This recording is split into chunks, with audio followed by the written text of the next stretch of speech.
Just after dawn on June 6, 1944, a young man from Lower Saxony named Greta Heinrich occupied a concrete fortification overlooking a stretch of French coastline. He was only 20, a farmhand who had never before aimed his weapon at another human being. In the hours that followed, his life and his understanding of warfare would fundamentally alter. This particular strongpoint, designated Widerstandsness 62, was one of 15 such positions along this portion of what the Germans called the Atlantic Wall. So had been stationed there for 3 months, contributing to the construction of trenches, the stringing of barbed wire, and the placement of the machine guns now aimed across the waters of the English Channel. He had memorized every feature of the beach below, understanding precisely where the tide would reach, where the sand gave way to rock, and where approaching troops would inevitably cluster, becoming targets for the carefully pre-planned kill zones. Through the lingering morning mist, so watched as the horizon filled with ships, first hundreds, then thousands. He had been assured the Atlantic Wall was impregnable. He had been told the Americans were soft, undisciplined, and unprepared for serious combat. He had been told many things. His commanding officer, Lieutenant Bernhard Fraking, had reinforced this just the night before. If an invasion materialized, it had to be crushed on the beach, not allowed to reach the hedgerows or villages. Field Marshal Rommel himself had declared that the initial 24 hours would decide everything. Should the enemy establish a foothold, Germany would lose the conflict. Nothing, however, truly prepared him for the reality that began to unfold. What Heinrich observed that morning, an experience he would spend the remainder of his life trying to comprehend, marked the beginning of a profound reevaluation by German soldiers of their American adversaries. It was a transformation that began with contempt, moved through confusion, evolved into grudging respect, and finally approached something akin to dread. This narrative does not focus on specific engagements. Instead, it explores the evolution of perception, detailing how a professional army was compelled to re-examine every preconceived notion about the men they were fighting. This story does not start on the beaches of Normandy, but rather in the sun-baked deserts of North Africa, 18 months prior. In February of 1943, the troops of the Afrika Korps possessed ample reason for self-assurance. They were seasoned veterans, having spent 2 years clashing with British forces across Libya and Egypt. They fought under the leadership of Erwin Rommel, the celebrated Desert Fox. They understood how to achieve victory. These men had endured the extreme conditions of desert warfare, learning to fight amidst sandstorms that obliterated visibility. They had honed the art of tank combat across vast, open landscapes where a single miscalculation could prove fatal. They had confronted British Commonwealth divisions at Tobruk and El Alamein, pushing within 60 miles of the Suez Canal. They viewed themselves, with considerable justification, as among the world's finest soldiers. When news arrived in November 1942 that American forces had landed in Morocco and Algeria as part of Operation Torch, the German reaction ranged from amusement to outright disdain. A lance corporal from the 15th Panzer Division, writing home in mid-February 1943, offered a typical assessment. "We fought the Amos a few days ago," he wrote, using the German colloquialism for Americans, and destroyed over 90 of their tanks. "We will blow him and all his rabble to perdition." This perspective was not merely the arrogance of recent success. It stemmed from deeply ingrained beliefs about American society. German propaganda had for years portrayed the United States as a decadent nation, fixated on wealth, weakened by racial mixing, and incapable of fielding effective soldiers. The prevailing opinion within the Wehrmacht was that Americans were amateurs dabbling in war, while German professionals handled the serious fighting. The engagement at Kasserine Pass in February 1943 seemed to validate every German assumption. Rommel's divisions tore through inexperienced American units, inflicting more than 6,000 casualties, which included approximately 300 killed, 3,000 wounded, and 3,000 captured. American tanks burned across the Tunisian hills. American infantry units disintegrated in disarray. American commanders found themselves unable to control their formations. The deficiencies within the American forces were undeniable and numerous. Units were stretched thin across expansive fronts without adequate coordination. Communication systems repeatedly failed. Some replacements had arrived at the front lines just days before the battle, many without completing basic training. One regiment received its first delivery of bazookas on February 12th, and 2 days later had to learn how to operate them against actual German armor. Major General Lloyd Fredendall, commanding the American Second Corps, had deployed his forces in ways that practically invited catastrophe. Formations were scattered over a 30-mile front, with task forces fragmented and unable to provide mutual support. When the German assault began, American units were defeated piece by piece, isolated and overwhelmed. German tank crews recounted the fighting in Tunisia with something approaching exhilaration. After years of confronting the methodical, well-supplied British, they found American units disorganized and prone to panic. Panzers rolled through American positions that should have held. Infantry scattered under German pressure. Officers lost contact with their men. Rommel himself initially shared his troops' dismissive view. He had scrutinized the American dispositions, noted the dispersed arrangement of their forces, and identified what he termed fundamental weaknesses in their tactical thinking. The Americans, he concluded, were years away from becoming proficient soldiers. Yet, something unexpected occurred during those 5 days at Kasserine, an event that planted the initial seed of doubt in German minds regarding their assessment of American combat capability. By the 4th day of the engagement, American resistance unexpectedly hardened. Artillery fire, which had initially been sporadic and poorly aimed, suddenly became devastatingly precise. Infantry units that had fractured under the initial onslaught reassembled and launched counterattacks. The withdrawal Rommel had anticipated would become a rout instead solidified into an organized fighting retreat. By February 22nd, Rommel made a decision that surprised even his own staff. He commanded a withdrawal, not because his forces had been decisively defeated, but because the Americans were no longer behaving like the vanquished enemy he had expected. In his private records, Rommel later documented his revised assessment. The tactical conduct of the enemy defense had been first class, he wrote. They had recovered very quickly after the first shock and had soon succeeded in damming up our advance. That particular phrase, recovered very quickly, would become a recurring observation in German analyses of American forces for the remainder of the conflict. The Germans had anticipated the Americans would break. Instead, they bent under pressure and then sprung back.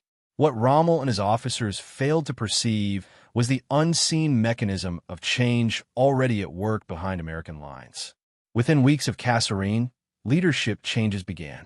General Fredendall was relieved of his command, replaced by George S. Patton, a leader of an entirely different temperament. Omar Bradley joined as the assistant corps commander. The entire command structure underwent a swift overhaul. More significantly, the American Army absorbed its lessons.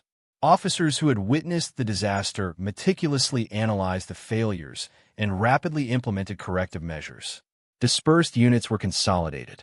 Training protocols were intensified. Communication procedures were completely revamped. Artillery coordination, previously inconsistent at best, became a top priority. The speed of this adaptation astonished German commanders, who had expected the Americans to require months or even years to assimilate their experience. Instead, tangible improvements became evident within weeks. At the Battle of El Getter in late March 1943, barely 5 weeks after Kasserine, American forces confronted another German assault. This time, they held their ground. American artillery tore apart German armored columns. Infantry stood firm. The Germans retreated, having achieved nothing. This consistent pattern of rapid learning would define the American military experience throughout the Second World War. Unlike armies founded on long traditions and rigid doctrines, the Americans demonstrated a willingness to discard methods that proved ineffective and embrace new ones that worked. They learned from the British. They learned from the Germans. Most critically, they learned from their own missteps and they learned with remarkable speed. The German army in Tunisia ultimately found itself caught between American forces advancing from the west and British forces pushing from the east. On May 13, 1943, the remnants of the Afrika Korps surrendered, alongside more than 260,000 Axis troops. It constituted a catastrophe for Germany, surpassed in scale only by Stalingrad. Among those captured were many of the same veterans who had derided American soldiers just 3 months prior. However, the full implications of this shift in capabilities would not become unequivocally clear until the summer of 1944, until Normandy, until individuals like Heinrich so witnessed firsthand what American industrial power and sheer determination could truly achieve. The morning of June 6, 1944, utterly upended everything the German soldier believed he knew about fighting Americans. So maintained his position in Widerstandsnest 62, a fortified resistance point looking out over the sector the Allies would call Omaha Beach. He operated an MG-42 machine gun, which commanded an unobstructed field of fire across several hundred meters of exposed sand. Beneath him, the initial waves of American infantry would be forced to traverse that deadly expanse directly into his guns. When the landing craft materialized through the early morning fog, so commenced firing, and he did not cease for hours. The weapon in his grasp, an MG-42, was one of the war's most devastating machine guns, capable of a rate of fire reaching 1,200 rounds per minute, so fast that individual shots blended into an unbroken roar. Below him, American soldiers had to cross several hundred meters of open sand, completely exposed to this torrent of fire. There was no cover, no concealment, only sand, water, and the slow demise of men with nowhere to hide. So later estimated he expended over 12,000 rounds that morning. He replaced several barrels as they became superheated. He continued firing until his hands were blistered, his ears rang, and the acrid scent of burnt propellant filled the bunker. He fired until his machine gun ammunition was exhausted, at which point he switched to a rifle. He fired until American forces eventually breached the defenses, compelling him to withdraw. What transpired on that beach has been chronicled in countless historical accounts. But the German perspective reveals something distinct from the American narratives of heroism and sacrifice. From his vantage point behind the machine gun, so observed wave after wave of American soldiers falling. He watched them pile up at the water's edge. He saw the incoming tide shift the bodies. And then he saw something else entirely. He watched them continue to advance. This specific detail was reported by German soldiers across Normandy with a mixture of disbelief and dread. The Americans did not stop. Landing craft were destroyed, yet more appeared. Men were cut down on the sand, and still, others surged forward to fill their places. Entire units were obliterated, only for fresh formations to land and persist in the assault. A German wireless operator, stationed in a bunker near So's position, later recounted his experience that morning. On that night of June 6th, none of us expected the invasion anymore, he stated, noting the strong wind and dense cloud cover. But then, in the night, the air was full of innumerable planes. We thought, what are they demolishing tonight? But then it started. One message followed the other. Parachutists landing here, gliders landing there. Finally, landing craft approaching. In the morning, a huge naval force was sighted. This was the last dispatch the forward observation posts managed to send before they were overrun and the last information received about the situation. It became impossible to ascertain the overall picture. Wireless communications jammed, cables were severed, and officers lost all grasp of the unfolding events. When this soldier was eventually captured and comprehended the sheer scale of the Allied accumulation, his reaction encapsulated the feelings of many Germans. At first I was rather depressed, of course, he admitted. I, an old soldier, a prisoner of war after a few hours of the invasion. But when I saw the material behind the enemy front, I could only say, old man, how lucky you have been. An officer from the German 352nd Infantry Division, defending the sector adjacent to So's position, later described the psychological impact. "We had been told the Americans were poor soldiers," he reflected. "We were told they would not fight, but they came across that beach into our guns. They kept coming. We killed them, and still they came." No soldier who endured this experience, he concluded, could retain contempt for such an adversary. The sheer physical magnitude of the invasion amplified the psychological shock. German defenders gazed out at the English Channel and beheld an armada defying comprehension. One captured German soldier, while being marched past supply dumps established on the beach within hours of the landing, reportedly made an observation that became legendary among logistics officers. "I know how you defeated us," he declared. "You piled up the supplies and then let them fall on us." He was more correct than he perhaps realized. The war in Europe was what the Germans termed a Materialschlacht, a battle of material, and the Americans waged this battle on a scale the Germans could scarcely imagine. Within 48 hours of the initial landings, more than 130,000 troops had disembarked. Within a week, over 300,000. The Allies had constructed artificial harbors from prefabricated components shipped across the Channel, effectively creating a port where none had existed. German officers who had pondered the logistical impossibility of supplying an invasion force across open beaches now watched the impossible unfold before their eyes. These artificial harbors, codenamed mulberries, represented engineering marvels. The Allies had deliberately scuttled old ships to form breakwaters. They had floated colossal concrete caissons across the Channel. They had assembled pontoon bridges and piers capable of rising and falling with the tides. A fully functioning new port emerged on the French coast in a matter of days. German officers who had fought from France to North Africa and Russia, who had heard of the logistical impossibilities that had doomed Operation Sea Lion, now observed this and understood they were confronting something entirely unprecedented. How could one fight such an enemy? How could victory be achieved? Stopping the Allied advance seemed as impossible as stopping the weather itself. What was approaching was not merely an army, but a force of nature. Where no port existed from which to launch, the Allies simply fabricated one from sand and steel. The contrast with German logistics was stark. The Wehrmacht remained heavily reliant on horses for transportation. Their motor pool was a makeshift assembly of German, Italian, captured French, and captured British vehicles, each demanding different spare parts that were perpetually scarce. German soldiers frequently endured hunger, while the Americans appeared to possess an inexhaustible supply of food, ammunition, fuel, and equipment. Securing an American supply depot was akin to discovering a gold mine. German soldiers who overran American positions were astounded by the sheer abundance. Everything a fighting man required was meticulously organized and readily available. Rations that included chocolate and cigarettes, medical supplies, spare parts, fuel. The profound disparity with German deprivation proved profoundly demoralizing.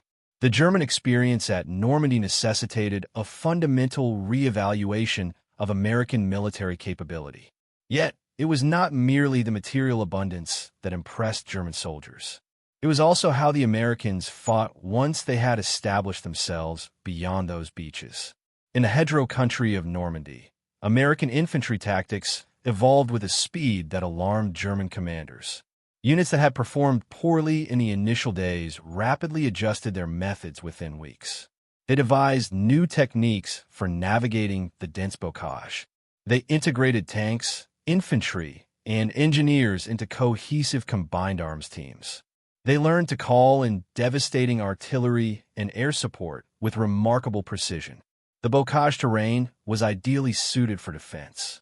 Ancient hedgerows, centuries old, fragmented the Norman countryside into thousands of small fields. Each hedgerow sat atop an earthen embankment thick enough to halt a tank. The vegetation was sufficiently dense to conceal machine gun positions. Every field thus became a potential killing zone. German forces exploited this terrain with expertise. They had dug in, established interlocking fields of fire, and prepared to exact a heavy toll for every meter of ground. In the early days following the landings, this strategy proved effective. American units suffered heavy casualties attempting to push through the hedgerows, employing tactics designed for more open terrain.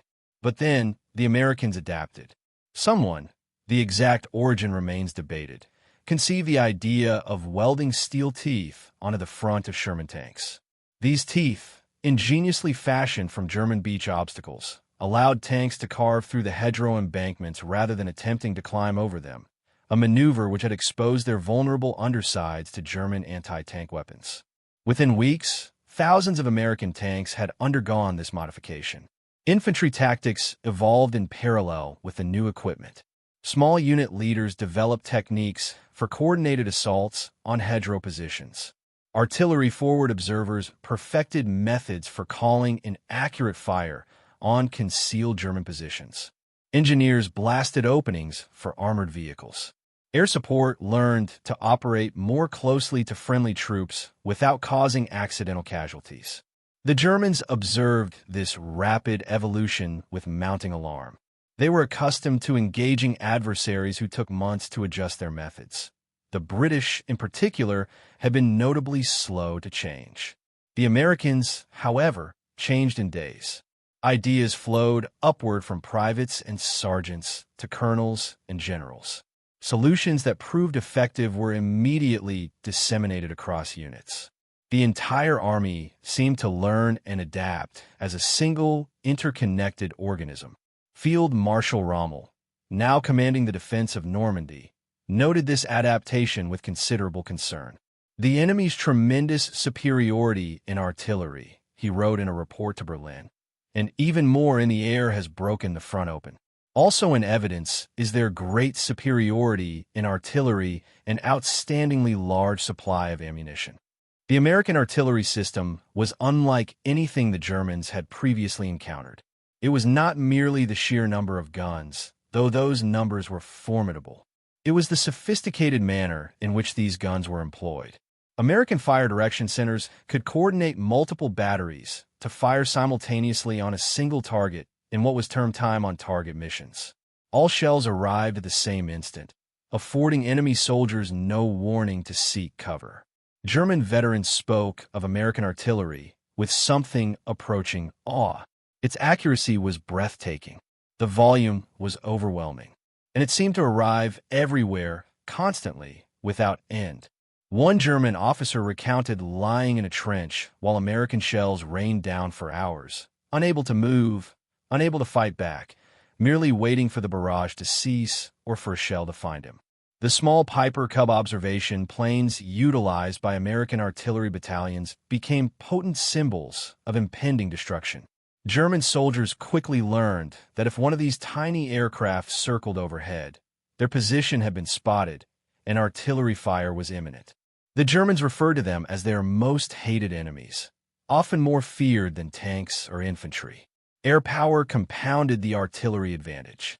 American fighter bombers patrolled behind German lines, attacking anything that moved. Truck convoys were annihilated on the roads. Trains were strafed in their stations. Individual soldiers learned to freeze at the sound of approaching aircraft engines, aware that any movement could invite an attack. German reinforcements attempting to reach Normandy were forced to travel exclusively at night and conceal themselves during daylight hours. Units that should have arrived at the front in hours took days. Fuel and ammunition intended for frontline troops were frequently destroyed before reaching their destination. The Germans found themselves fighting with one hand tied behind their back, while the Americans appeared to possess limitless resources. However, what truly reshaped German perceptions was not solely American firepower. It was the distinct quality of American aggression. German veterans who had fought against the British, the French, and the Soviets reported something unique about American combat behavior. One former Wehrmacht soldier, interviewed after the war, articulated it this way: "The British were competent and professional, but slow. They would only attack with absolutely overwhelming force. The Russians were capable soldiers, but their tactics were often crude. The Americans were different." What most profoundly impressed German soldiers was American aggression. If there was a distinguishing characteristic between Americans and the other European allies, it was their immediate response to an attack. The other allies would promptly return fire and cautiously maneuver to a more advantageous position. Americans, however, would immediately return fire, unleash a punishing barrage of artillery or air power upon whatever they were engaging, and then move to counterattack as soon as the bombardment lifted. German veterans described this fusion of overwhelming firepower and relentless forward momentum as unlike anything they had encountered on other fronts. This aggression often caught German forces off guard. They were accustomed to measured responses from enemies who would consolidate gains before pressing forward. The Americans, conversely, pressed forward immediately. They absorbed casualties that would have caused other armies to pause, and they continued their assaults. German veterans could find no parallel for this. The British would attack methodically, with meticulous preparation and overwhelming force, but they would also halt to regroup after achieving an objective. The Soviets attacked with sheer mass and a disregard for casualties, yet often lacked tactical sophistication. The Americans combined the aggression of the Soviets with the organization of the British and added their own distinctive propensity for improvisation. German veterans who endured the Normandy campaign consistently characterized American tactics as relentless. The operational tempo never slackened. Before defenders could recover from one attack, another would strike from a different direction. Losses that would have stalled other forces seemed only to galvanize American resolve. Simply trying to survive against such unceasing pressure became utterly exhausting. This sustained tempo of operations, maintained day after day and week after week, gradually wore down the German defenders. Units that had started at full strength were reduced to mere shadows. Officers who had survived years of fighting were killed or wounded. The relentless pressure, coupled with overwhelming firepower and an endless stream of supplies, created conditions under which an effective defense became untenable. Simultaneously, German soldiers noted a perplexing contradiction. These same aggressive fighters treated prisoners and civilians with a consideration that appeared incompatible with their ferocity in combat. German propaganda had cautioned soldiers to expect brutality from the Americans. Instead, captured Germans frequently found themselves offered cigarettes, chocolate, and medical attention. The stark contrast between expectation and reality left many prisoners stunned. They had been led to believe Americans would be cruel and vindictive. Instead, they encountered captors who adhered to the Geneva Convention, provided medical care, and treated prisoners with a dignity many had not anticipated from any enemy. German officers who became prisoners observed the informal relationships between American officers and enlisted men, a lack of rigid hierarchy that surprised them. American officers ate with their men, shared jokes, and treated them as colleagues rather than subordinates. This informality, which German military culture would have regarded as a weakness, seemed instead to produce soldiers who fought with initiative and resolute determination. This particular combination of combat ferocity and humane treatment created a significant cognitive dissonance for German soldiers. The enemy was simultaneously more aggressive in battle and more civilized in victory than they had been led to believe. The propaganda image of the soft, decadent American clashed violently with reality, and reality prevailed. By December 1944, German forces in the West had been driven back to their own frontiers. Adolf Hitler, desperate to reverse the tide of the war, amassed his remaining reserves for one final, audacious offensive. Codenamed Operation Walk dem Rhein, it would strike through the Ardennes forest, utilizing the same route German forces had taken to defeat France in 1940. The objective was to split the Allied armies and seize the crucial port of Antwerp. This engagement, known as the Battle of the Bulge, would become the largest battle ever fought by the United States Army, and it would deliver the conclusive evidence of how utterly German perceptions of American soldiers had transformed. The offensive was Hitler's personal gamble. Against the counsel of his generals, he had marshaled virtually every available reserve the Wehrmacht could scrape together. 3 armies, over 200,000 men, nearly 1,000 tanks.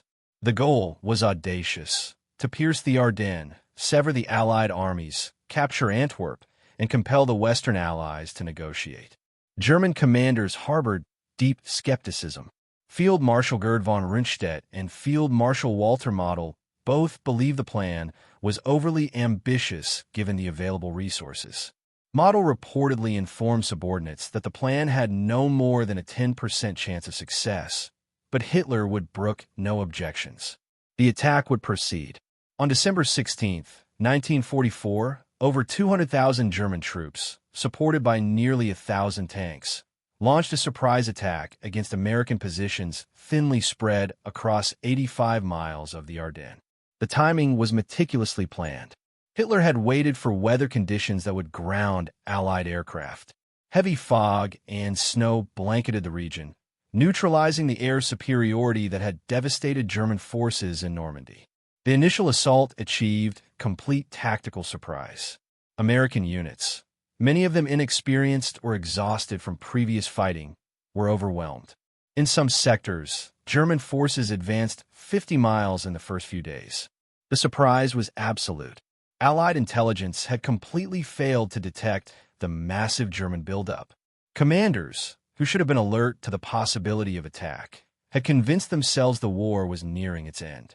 The Ardennes sector was considered a quiet area, a place to rest weary divisions and train new ones. Some American soldiers, so complacent, referred to it as the Ghost Front. German forces ruthlessly exploited this complacency. Specially trained commandos, disguised in American uniforms, infiltrated behind Allied lines to sow confusion. They altered road signs, cut communication wires, and spread false rumors. American security protocols collapsed into chaos as soldiers struggled to distinguish genuine Americans from German infiltrators, often resorting to questions about baseball or state capitals. For a brief period, it appeared the old German assessment might be vindicated. American units broke. Thousands surrendered. The most inexperienced division, the 106th Infantry, lost 2 entire regiments, over 7,000 men, in one of the largest mass surrenders in American military history. But then something happened, something that encapsulated everything German soldiers had learned about their adversary over the preceding 2 years. American forces at the critical crossroads town of Bastogne refused to retreat. Surrounded by German forces demanding their surrender, Brigadier General Anthony McAuliffe famously returned a single-word reply: nuts. That concise response conveyed a truth the Germans had come to grasp through painful experience. The Americans would not break. They would not surrender. They could be killed, but they could not be compelled to cease fighting. The defense of Bastogne became legendary. The town commanded 7 converging roads, rendering it essential for German logistics. Without Bastogne, the German offensive could not be sustained. So, the Germans demanded surrender, and the Americans refused. Inside the perimeter, conditions were dire. The 101st Airborne Division, hastily rushed to Bastogne, was critically low on ammunition, food, and medical supplies. Wounded men lay in makeshift hospitals with inadequate care. The weather was brutal, with temperatures far below freezing and continuous snowfall. German forces completely encircled the town. Yet the defenders held. When German attacks probed the perimeter, American paratroopers repelled them. When ammunition dwindled, soldiers scavenged from the fallen and captured enemy weapons. When artillery support seemed impossible, forward observers found ways to call in fire from guns that should have been out of range. The defense was resourceful, determined, and utterly unyielding. On December 26th, elements of General George Patton's Third Army broke through to Bastogne. The relief force had covered over 150 miles in harsh winter conditions, fighting through German resistance every step of the way. This maneuver, executed in mere days, was considered one of the most extraordinary achievements of American logistics and leadership in the entire war. At the crucial road junction of St. Vith, American armored forces held out for 6 days against overwhelming odds, buying invaluable time for Allied forces to organize a cohesive response. Small units of engineers and infantry delayed German spearheads by defending crossroads they had no realistic hope of retaining. Soldiers deliberately burned or relocated critical gasoline stockpiles to prevent them from falling into the hands of German tanks, which were desperately short of fuel. The speed and precision with which American artillery responded to the offensive astounded German commanders. Units that had been in disarray 48 hours earlier were suddenly delivering coordinated fire that shattered German formations. At Elsenborn Ridge, in the northern sector of the Bulge, American forces amassed almost 350 guns, creating what German soldiers described as a wall of steel. The 6th SS Panzer Army, Hitler's elite formation, literally collided with this barrier. Their advance was stopped cold. When the weather cleared on December 23rd, American air power entered the fray. The impact was devastating. German tanks, trucks, and troop columns that had been moving freely under cloud cover were suddenly exposed to relentless aerial attack. Fuel supplies, already critically low, were annihilated on the roads. The offensive, which depended entirely on speed and momentum, ground to a complete halt. Fighter bombers appeared in waves. P-47s, laden with bombs and rockets, attacked German armored columns. C-47 transport planes dropped supplies to besiege Bastogne. Medium bombers struck German supply depots and rail lines. The sky, which had shielded the German advance for days, now transformed into their most formidable adversary. German soldiers who had experienced the full weight of Allied air power in Normandy immediately recognized the significance. The window of opportunity was rapidly closing. Without fuel, tanks became immobile steel coffins. Without ammunition, artillery fell silent. Without supplies, men starved and froze. The fuel shortage became critical. German tanks, the very core of the offensive, could not move. Some crews siphoned fuel from one vehicle to enable another to advance. Others abandoned their machines entirely, unable to refuel them. The 116th Panzer Division reached the end of the battle without a single operational tank, purely due to the absence of fuel. By mid-January 1945, the Bulge had been eliminated. German losses surpassed 100,000 killed, wounded, or missing. More significantly, the Wehrmacht had expended its final reserves. There would be no more offensives, no more counterattacks, only retreat. The human cost was staggering on both sides. American casualties exceeded 80,000, including over 19,000 killed. It was the costliest single engagement in American history. Yet, while American losses could be replenished, German losses could not. The men, the tanks, the fuel, the ammunition expended in the Ardennes represented resources Germany could never recover. British Prime Minister Winston Churchill called the Battle of the Bulge undoubtedly the greatest American battle of the war. German soldiers who survived it arrived at a different kind of assessment. They had witnessed an army that could absorb a devastating surprise attack, stabilize its lines, and counterattack with overwhelming force, all within a matter of weeks. When one German armored commander was asked for his current assessment of the American soldier, his response was curt. "What is the point in this? I have a wife and children." The question itself contained its own answer. Against an enemy with limitless resources, inexhaustible determination, and the proven capacity to recover from any setback, continued resistance was pointless.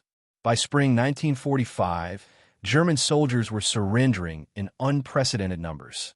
Over 317,000 were captured in the Ruhr pocket alone, twice what American intelligence had estimated. Many actively sought out American units to surrender to, preferring American captivity over falling into Soviet hands. The Ruhr pocket became the death knell of the Wehrmacht in the West. American and British forces had encircled Germany's industrial heartland, trapping nearly 350,000 Axis troops. Day after day, American loudspeakers broadcast surrender appeals. Day after day, the pocket diminished as German units exhausted their food, ammunition, and hope. German soldiers made their decisions based on what they had learned about their enemy. Those on the Eastern Front knew what capture by the Soviets entailed. the atrocities committed by German forces in Russia were now being repaid with interest. But capture by Americans was different. Word had disseminated through the Wehrmacht that Americans treated prisoners according to the Geneva Convention. They provided food and medical care. They did not execute surrendering soldiers. This knowledge shaped German behavior as the Reich disintegrated. Units fought desperately to escape westward, hoping to surrender to Americans rather than Soviets. Soldiers cast aside their weapons and advanced toward American lines with raised hands. Officers negotiated the surrender of entire divisions. The contrast with the Eastern Front could not have been more stark. Against the Soviets, German soldiers fought with the desperation of men who knew capture meant death or the Gulag. Against the Americans, surrender became a rational choice. Better to spend the remainder of the war in an American prison camp than to perish in a hopeless battle. One German soldier, asked why he surrendered so readily, offered an answer that perfectly encapsulated the transformed German view of the American adversary. The Germans should have thought of some of these things before they began the war, he remarked, particularly before attacking the Russians. But when given a choice of captors, he was glad to surrender to the Americans. In 2017, a German man named Gary Grafe, then 91 years old, rode an electric bicycle onto Joint Base Lewis McChord in Washington state. He had undertaken this journey to express his gratitude. Grafe had been captured in Normandy in August 1944, wounded by a grenade at the age of 18. He was transported to a prisoner of war camp at what is now Joint Base Lewis McChord. What he experienced there defied every preconceived notion he had been given about Americans. Instead of brutality, he found ice cream and Coca-Cola. Instead of forced labor and starvation, he found work that paid 80 cents a day and food more abundant than anything available in wartime Germany.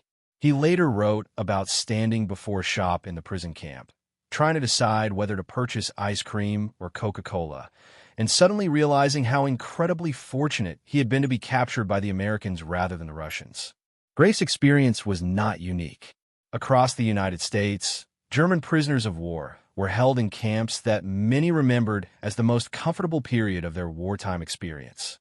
They worked on farms. They learned English.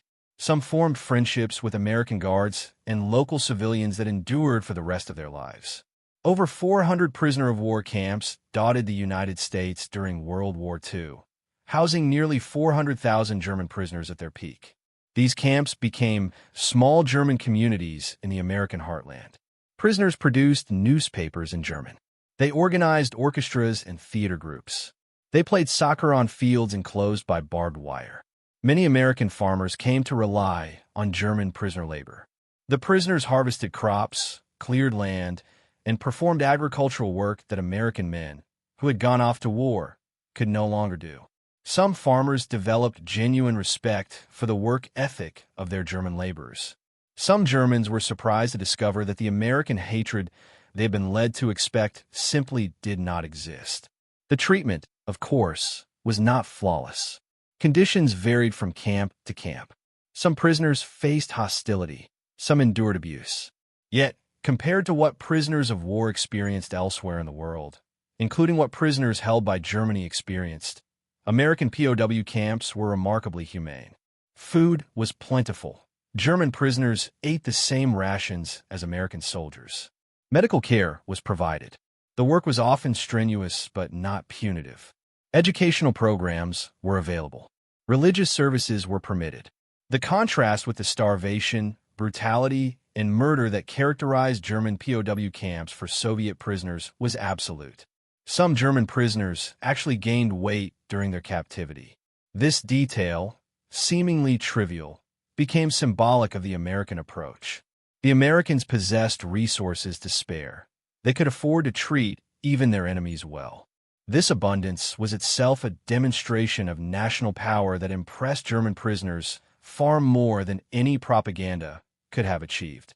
This treatment forged a powerful impression that endured long after the war.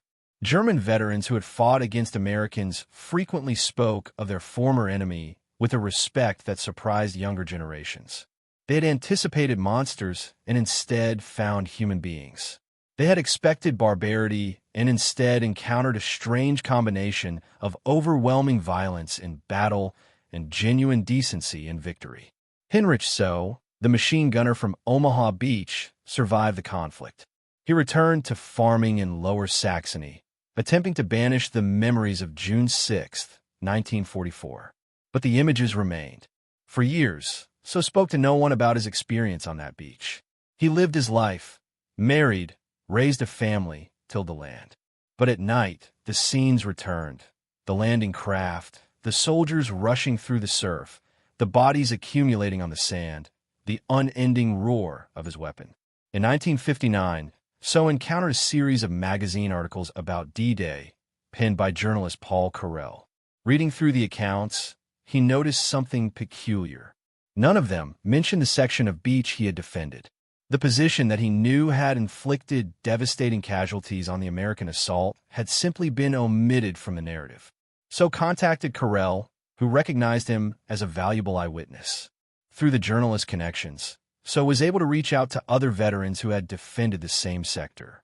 Together, they reconstructed the events of that morning. In 1963, So returned to Normandy for the first time.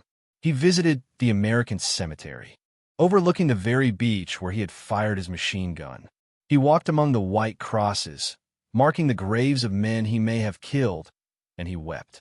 The cemetery at Colleville-sur-Mer holds the remains of over 9,000 American servicemen, most of whom perished during the invasion of Normandy. The white crosses and stars of David stretch across manicured lawns, overlooking the very beaches where they fell. For So, walking among those graves meant confronting the human cost of his actions in a way that could not be avoided or diminished. Later, through the efforts of historians, So was put in contact with an American veteran named David Silva, who had been wounded on that same beach. The two men met in Normandy in 2004, 60 years after the battle. They embraced. They cried together. They spent 4 days filming, reliving the events that had brought them together. Before they parted, both men agreed this would be their final journey to Normandy. It was their way of ensuring they would never meet again in this life. So passed away in 2006. Silva followed in 2010. The transformation in how German soldiers perceived American troops between 1943 and 1945 was profound and complete. It evolved from dismissal to respect, finally approaching awe. At Kasserine Pass, German veterans had anticipated a swift victory against soft amateurs. By the conclusion of the Bulge, they had learned that American forces could absorb catastrophic setbacks and emerge stronger. They had witnessed an industrial capacity capable of supplying endless replacements of men and material. They had experienced artillery and air power so overwhelming that individual courage and tactical skill often seemed irrelevant. But perhaps the most crucial lesson German soldiers absorbed from their experience fighting Americans was also the most surprising. The enemy they had been taught to despise as weak and decadent proved to be not only militarily formidable, but also, in victory, remarkably humane. Field Marshal Rommel, who first encountered American forces at Kasserine, came to epitomize the changed German perspective. His initial dismissiveness had evolved into professional respect. The enemy he had once expected to crush in weeks had instead improved relentlessly, learned from every defeat, and never ceased advancing. In 2001, German historian Sönke Neitzel uncovered a remarkable archive within the British National Archives. Hidden among recently declassified files were thousands of pages of transcripts, secretly recorded conversations between German prisoners of war. These men had spoken freely, believing their discussions were private, revealing their true thoughts about the war, about their enemy, about what they had experienced. The discovery was extraordinary. During the war, British and American intelligence services had bugged prisoner of war camps with hidden microphones. The initial intent was to gather military intelligence, information about German weapons, tactics, and troop dispositions. However, the recordings captured far more. They captured German soldiers speaking to each other as only soldiers do, without the filter of propaganda or the need to maintain morale. Neitzel eventually located additional transcripts at the National Archives in Washington, totaling over 150,000 pages. The recordings covered soldiers from all branches of the German military, from privates to generals, from early captures to late surrenders. Collectively, they provided an unprecedented window into the German soldier's mind. In these seemingly private conversations, the soldiers spoke freely and openly about their hopes and fears, their concerns, and their daily lives with a banality that can appear shocking to modern readers. They also discussed the horrors of war, about violence, about death, and repeatedly about the enemy they faced. In those recordings, German soldiers discussed the Americans with a frankness impossible in official channels. They spoke about the overwhelming firepower they had confronted. They discussed the relentless American aggression in combat, and repeatedly, they expressed a grudging respect for an enemy they had expected to despise. The recordings revealed that German soldiers generally respected the British and Americans, but not the Soviets. They spoke of American material abundance with a mixture of envy and despair. They professionally analyzed American tactics, and they acknowledged, in words they would never have committed to a letter home, that the enemy they had been taught to underestimate was anything but weak. One recorded conversation captured the evolution in German thinking. A veteran explained to a newer prisoner that the Americans were not what propaganda had promised. They were not soft. They were not cowardly. They combined overwhelming material resources with an aggression in combat that caught German forces off guard. The professional soldiers of the Wehrmacht had anticipated amateurs and instead discovered an enemy who learned faster, adapted more readily, and never stopped pressing forward. The German experience of American soldiers in World War II offers a lesson extending beyond military history. It is a lesson about the danger of underestimating an adversary based on cultural assumptions. It is a lesson about the chasm between propaganda and reality. And it is a lesson about how quickly confident contempt can morph into fearful respect when confronted with evidence that shatters cherished beliefs. German military culture in the 1930s and 40s placed immense emphasis on warrior tradition. The Wehrmacht viewed itself as the inheritor of Prussian military excellence, heirs to Frederick the Great and the victories of 1870 and 1914. They had been trained to believe that German military prowess was unmatched, that their professionalism and discipline would overcome any numerical disadvantage. The United States, conversely, seemed the antithesis of everything the German military valued. American society was diverse and democratic. American military traditions were brief, and in German eyes, unimpressive. American soldiers were civilians in uniform, not professional warriors. The assumption that such men could never match German soldiers in combat seemed almost self-evident. This assumption proved catastrophically incorrect. The Americans learned faster than the Germans expected. They adapted more readily. They absorbed casualties that would have broken other armies and continued fighting. They brought industrial resources to bear on a scale that made German efforts appear like cottage industries. By 1945, the Wehrmacht had learned to fear the enemy they had once mocked. Not because American soldiers were individually superior, though many proved themselves excellent fighting men, but because the American system, the unique combination of resources, flexibility, aggression, and determination, created a fighting force that could not be stopped. The German soldiers who faced Americans between 1943 and 1945 learned that lesson the hard way. They paid for their initial dismissiveness in blood. By the end, the Wehrmacht had lost nearly 600,000 men as prisoners in the West alone, most to American forces. When the guns finally fell silent in May 1945, over 1 million American soldiers stood on German soil. They had traversed an ocean, breached the Atlantic Wall, fought through the hedgerows, forests, and mountains of Western Europe, and defeated an enemy that had conquered most of a continent. The journey from Kasserine to Berlin had taken just over 2 years. In that period, the American army had transformed from an inexperienced force, capable of being routed by veteran German units, into a juggernaut that crushed everything in its path. The Germans had witnessed this transformation unfold, had been on the receiving end of it, and had learned painful lessons about the perils of underestimating an adversary. The material imbalance alone was staggering. American factories produced nearly 50,000 Sherman tanks during the war, exceeding Germany's entire tank production across all types. American shipyards launched more tonnage in a single month than the Germans could sink in a year. American training programs produced pilots faster than the Luftwaffe could shoot them down. The numbers were simply insurmountable, but numbers alone did not defeat Germany. The Soviets, with far greater numbers of men, still struggled against the Wehrmacht for years. What differentiated the Americans was the combination of abundance with adaptability, resources with a willingness to learn, overwhelming force with tactical flexibility. German soldiers observed all these qualities. They noticed that American units that performed poorly one day performed better the next. They noticed that American solutions to tactical problems rapidly disseminated throughout the army.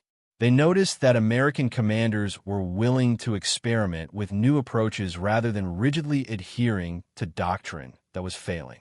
This flexibility, more than any single weapon or tactic, made the Americans dangerous. The German soldiers who witnessed this transformation carried their memories for the rest of their lives. Some, like Gary Grafe, came to feel gratitude toward their former enemy. Others, like Heinrich So, carried a burden of guilt and sorrow that never fully dissipated.